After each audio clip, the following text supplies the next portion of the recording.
ಶ್ರೀರಾಮಕೃಷ್ಣ ನಮಸ್ತೆ. ಯುಗಾವತಾರ ಶ್ರೀರಾಮಕೃಷ್ಣ ಗ್ರಂಥಾಧ್ಯಯನಕ್ಕೆ ತಮ್ಮೆಲ್ಲರಿಗೂ ಸ್ವಾಗತ. ಅಧ್ಯಾಯ 9, ಪ್ರಥಮ ದಿವ್ಯಾನುಭವ.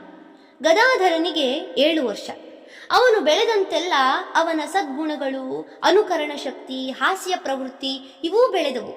ಇವುಗಳಿಂದಾಗಿ ಅವನು ಎಲ್ಲರಿಗೂ ಹೆಚ್ಚು ಹೆಚ್ಚಾಗಿ ಪ್ರಿಯನಾದ. ಹಳ್ಳಿಯ ಹೆಂಗಸರು ಮನೆಗಳಲ್ಲಿ ಸಿಹಿ ತಿಂಡಿಗಳನ್ನೇನಾದರೂ ತಯಾರಿಸಿದರೆ ಅವರಿಗೆ ಮೊಟ್ಟ ಮೊದಲು ನೆನಪಿಗೆ ಬರುವುದು ಗದಾಧರ. ತಿಂಡಿಯ ಅಗ್ರಭಾಗವನ್ನು ಅವನಿಗೆ ಮುಟ್ಟಿಸದಿದ್ದರೆ ಅವರ ಮನಸ್ಸಿಗೆ ಸಮಾಧಾನವಿಲ್ಲ. ಅವನ ಸಂಗಾತಿಗಳಿಗಂತೂ ಅವನು ಪಂಚಪ್ರಾಣ. ಆ ಬಾಲಕರಿಗೆ ತಾವು ತಂದ ತಿಂಡಿಯನ್ನು ಅವನೊಡನೆ ಹಂಚಿಕೊಳ್ಳದಿದ್ದರೆ ಆ ತಿಂಡಿಗೆ ಸವಿಯೇ ಇರುತ್ತಿರಲಿಲ್ಲ. ಅವನ ಮನಮೋಹಕ ಚಲನವಲನದಿಂದ, ಅವನ ಚೇತೋಹಾರಿಯಾದ ಮಾತುಗಳಿಂದ, ಅವನ ಮಧುರ ಗಾಯನದಿಂದ ಜನ ಎಷ್ಟು ಮುಗ್ಧರಾಗಿದ್ದರೆಂದರೆ ಅವನು ಎಷ್ಟೇ ತುಂಟಾಟ ಮಾಡಿದರೂ ಬೇಸರಿಸುತ್ತಿರಲಿಲ್ಲ. ಗದಾಧರನ ಈ 7ನೇ ವಯಸ್ಸಿನಲ್ಲಿ ಒಂದು ಅದ್ಭುತ ಘಟನೆ ನಡೆಯಿತು. ಇದು ಅವನ ತಾಯಿ ತಂದೆಯರ ಹಾಗೂ ಸ್ನೇಹಿತರ ಕಳವಳ ಕಾತರಗಳಿಗೆ ಕಾರಣವಾದ ಘಟನೆ. ಭಗವಂತನ ಕೃಪೆಯಿಂದ ಗದಾಧರನ ಶರೀರ ಜನ್ಮದಾರಭ್ಯ ದೃಢೀಪ್ಯವೂ ಬಲಿಷ್ಠವೂ ಆಗಿತ್ತು. ಇದು ಅವನನ್ನು ಕಂಡವರೆಲ್ಲರಿಗೂ ಸುಸ್ಪಷ್ಟ. ಅವನು ಇಂದಿನವರೆಗೂ ಯಾವ ಕಾಯಿಲೆಗೂ ಗುರಿಯಾದವನಲ್ಲ. ಪರಿಣಾಮವಾಗಿ ಉಲ್ಲಾಸದಿಂದ ಹಕ್ಕಿಯಂತೆ ಹಾರಾಡಿಕೊಂಡಿದ್ದ. ಯಾರಿಗೆ ತಮ್ಮ ಶರೀರದ ನೆನಪೇ ಆಗುವುದಿಲ್ಲವೋ ಅವರ ಶರೀರವೂ ಈ ಬಗೆಯದ್ದಾಗಿತ್ತು. ಅವನ ಸ್ವಭಾವದ ಇನ್ನೊಂದು ಅಂಶವೆಂದರೆ ಏಕಾಗ್ರ ಬುದ್ಧಿ. ಪರಮ ಪರಿಶುದ್ಧವಾದ ಅವನ ಮನಸ್ಸಿಗೆ ಏಕಾಗ್ರತೆ ಸಹಜವಾಗಿಯೇ ಸಿದ್ಧಿಸಿತ್ತು. ತನಗೆ ಮೆಚ್ಚುಗೆಯಾದ ಯಾವುದೇ ವಸ್ತುವಿನ ಮೇಲೆ ಅವನು ಮನಸ್ಸನ್ನಿಡಲಿ ಅದು ಅಲ್ಲೇ ಏಕಾಗ್ರಗೊಳ್ಳುತ್ತಿತ್ತು. ಆ ಕಾಮಾರಪುರದ ವಿಶಾಲ ಹೊಲಗಳಲ್ಲಿ ಶೋಭಿಸುವ ಹಚ್ಚ ಹಸಿರು ಪೈರು, ಅದರ ಮೇಲೆ ಮಂದ ಮಂದವಾಗಿ ಬೀಸುವ ತಣ್ಣನೆಯ ಗಾಳಿ, ಸುತ್ತಮುತ್ತ ಮರಗಳಲ್ಲಿ ನಾನಾ ಸ್ವರ ವಿನ್ಯಾಸಗಳಿಂದ ಚಿಲಿಪಿಲಿಗೈಯುವ ಬಗೆ ಬಗೆಯ ಪಕ್ಷಿಗಳ ಮಧುರ ಇಂಚರ, ಇವೆಲ್ಲಕ್ಕೂ ಕೆಳಗಟ್ಟುವಂತೆ ಗಹನ ನೀಲಾಕಾಶದ ಇದಿರಿಗೆ ಕ್ಷಣಕ್ಕೊಂದು ರೂಪುದಾಳುವ ಮೇಘಗಳ ಸಂಚಾರ, ಇವುಗಳೆಲ್ಲ ಭಾವುಕನಾದ ಗದಾಧರನ ಅಂತರ್ದೃಷ್ಟಿಗೆ ಏನೋ ಒಂದು ದೈವಿಕ ರಹಸ್ಯವನ್ನು, ಭಗವದ್ ವೈಭವವನ್ನು ಸ್ಫುರಿಸುತ್ತಿತ್ತು. ಪ್ರತ್ಯಕ್ಷವಾದ ನಿಸರ್ಗ ಸೌಂದರ್ಯದಲ್ಲಿ ನಿಸರ್ಗಕ್ಕೆ ಅತೀತವಾದ ಯಾವುದೋ ಭವ್ಯತೆಯನ್ನು ಕಂಡು ಭಾವಿಸುವ ಹೃದಯ ಗದಾಧರನದು.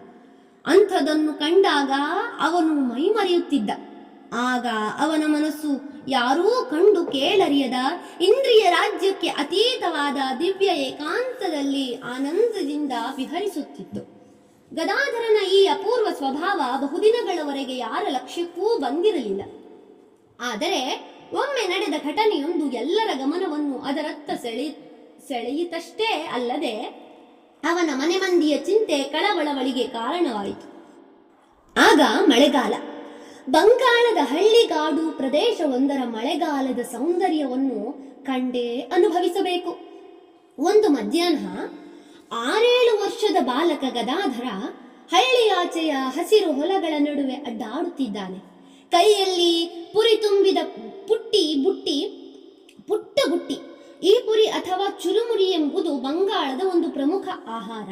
ಮಕ್ಕಳಿಗೆ ತಿನ್ನಲು ಇದನ್ನು ಒಂದು ಬುಟ್ಟಿಗೋ ಇಲ್ಲವೇ ಬಟ್ಟೆಯ ಅಂಚಿಗೋ ಹಾಕಿ ಕೊಡುವುದು ಸಾಮಾನ್ಯ ಪರಿಪಾಠ. ಗದಾಧರ ಪುರಿಯನ್ನು ಮೆಲ್ಲನೆ ಮೆಲ್ಲುತ್ತಾ ಕಾಲೆಳೆದುಕೊಂಡು ಬರುತ್ತಿದ್ದಾನೆ. ಪುರಿಗಿಂತ ಹೆಚ್ಚಾಗಿ ಸುತ್ತಲಿನ ಪ್ರಕೃತಿಯ ರಮಣೀಯತೆಯನ್ನು ಆಸ್ವಾದಿಸುತ್ತಿದ್ದಾನೆ. ಆ ನಿಸರ್ಗದಂತೆಯೇ ಅವನ ಮನಸ್ಸು ಪ್ರಶಾಂತವಾಗಿದೆ.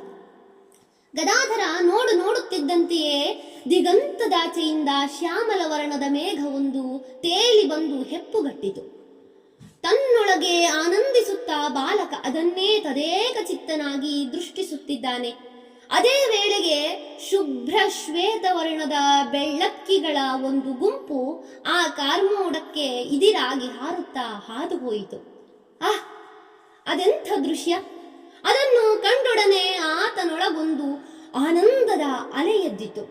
ಆ ಭೋರ್ಗರೆವ ಅಲೆಯ ತಾಡನಕ್ಕೆ ಸಿಲುಕಿ ಆತನ ದೇಹ ಪ್ರಜ್ಞೆ ಎಲ್ಲಿಯೋ ಕೊಚ್ಚಿ ಹೋಯಿತು.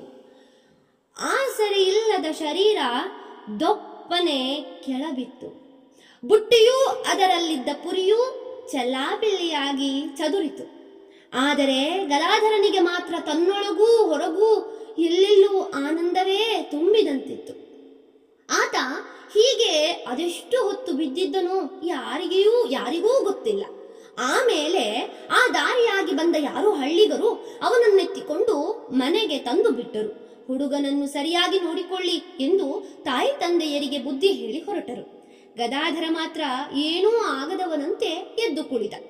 ಆದರೆ ಹುಡುಗ ಈ ರೀತಿ ಇದ್ದಕ್ಕಿದ್ದ ಹಾಗೆ ಪ್ರಜ್ಞೆ ತಪ್ಪಿ ಬಿದ್ದು ಹೋಗುವಂತಾದರೆ ಏನೆಂದು ತಿಳಿಯುವುದು? ಭಾವಾವಸ್ಥೆ ಎಂದು ತಿಳಿಯಬೇಕೇ? ಅಂತಹ ಅವಸ್ಥೆಯ ಪರಿಚಯವಾದರೂ ಯಾರಿಗಿದೆ? ಅದು ಆ ಹಳ್ಳಿಯಲ್ಲಿ. ಹಾಗಾದರೆ ಇನ್ನೇನೆಂದು ತಿಳಿಯಬೇಕು? ಹುಡುಗನಿಗೆ ರಕ್ತಹೀನತೆ ಎಂದೆ?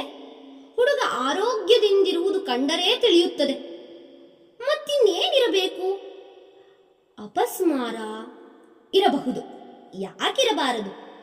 ಮಗನ ಮೇಲಿನ ಪ್ರೀತಿಯ ಅತಿಶಯದಿಂದಾಗಿ ಕ್ಷುದಿರಾಮ ಚಂದ್ರಮಣಿಯರು ಹೀಗೆ ಬಗೆಬಗೆಯಾಗಿ ಭಾವಿಸಿ ನೋಡಿದಳು. ಕೊನೆಗೆ ಚಂದ್ರಮಣಿ ಪತಿಯಲ್ಲಿ ಭಿನ್ನವಿಸಿಕೊಂಡಳು. ನೋಡಿ, ಇದು ಖಂಡಿತ ಮೂರ್ಛೆ ರೋಗವೇ. ಕೆಲವು ಮಕ್ಕಳಿಗೆ ಹೀಗಾಗುವುದುಂಟು. ನೀವಿದಕ್ಕೆ ಬೇಗನೆ ಏನಾದರೊಂದು ಪರಿಹಾರ ಮಾಡಲೇಬೇಕು. ಕ್ಷುದಿರಾಮ ಪತ್ನಿಗೆ ಭರವಸೆ ನೀಡುತ್ತಾ ಹೇಳಿದ, ಚಂದ್ರ, ಅದೆಲ್ಲ ಬೇಕಿಲ್ಲ. ಬದಲಾಗಿ ಒಂದು ಶಾಂತಿ ಕಾರ್ಯ ಮಾಡಿಸೋಣ. ತಾಯಿತ ಕೂಡ ಕಟ್ಟಿಸೋಣ. ನೀನೇನು ಭಯಪಡಬೇಡ. ಶಾಂತಿ ಕಾರ್ಯಕ್ಕೆ ಅಣಿಗೊಳಿಸಲಾಯಿತು. ಗದಾಧರ ಮಾತ್ರ ಧೈರ್ಯವಾಗೇ ಇದ್ದ ಮತ್ತು ತಾನೇ ತಾಯಿಯನ್ನು ಸಮಾಧಾನಪಡಿಸುತ್ತಾ ಮತ್ತೆ ಮತ್ತೆ ಹೇಳಿದ, ಅಮ್ಮ, ನೀನೇನು ಹೆದರಬೇಡ. ನನಗೆ ಅಂಥದ್ದೇನೂ ಆಗಿಲ್ಲ. ಅವತ್ತು ನನ್ನ ಮನಸ್ಸು ಏನೋ ಒಂದು ಆನಂದದಲ್ಲಿ ಮುಳುಗಿ ಹೋಗಿತ್ತು. ಆ ಬಗೆಯ ಅನುಭವ ನನಗೆ ಹಿಂದೆಂದೂ ಆಗಿರಲಿಲ್ಲ. ನಾನು ಹೊರಗಡೆ ಪ್ರಜ್ಞೆ ಇಲ್ಲದವನಂತೆ ಕಂಡು ಬಂದರೂ ಒಳಗಡೆ ಬಹಳ ಆನಂದದಿಂದಲೇ ಇದ್ದೆ. ಗದಾಧರನ ಈ ಮಾತಿನಲ್ಲಿ ನಿಜವಿತ್ತು. ಏಕೆಂದರೆ ಮತ್ತೆ ಅವನು ಆ ರೀತಿ ಪ್ರಜ್ಞೆ ತಪ್ಪಿ ಬೀಳಲಿಲ್ಲ. ಅವನ ದೇಹಾರೋಗ್ಯವೂ ಚೆನ್ನಾಗಿಯೇ ಇತ್ತು. ಆದರೆ ಹೀಗಿದ್ದರೂ ಕೂಡ ಕ್ಷುದಿರಾಮ ಭಾವಿಸಿದ, ಇನ್ನು ಮುಂದೆ ಹುಡುಗ ಆಗಾಗ ಹೀಗೆಯೇ ಮೂರ್ಛೆ ಹೋಗುವ ಸಂಭವ ಇರಬಹುದು ಎಂದು. ಇಲ್ಲ, ನನ್ನ ಮಗನಿಗೆ ಖಂಡಿತವಾಗಿ ದೃಷ್ಟಿ ತಾಗಿದೆ ಎಂಬುದು ಚಂದ್ರಮಣಿಯ ನಂಬಿಕೆ. ಅಂತೂ ಗದಾಧರನನ್ನು ಕೆಲ ದಿನಗಳ ಮಟ್ಟಿಗೆ ಶಾಲೆಗೆ ಕಳುಹಿಸುವುದನ್ನು ನಿಲ್ಲಿಸಲಾಯಿತು.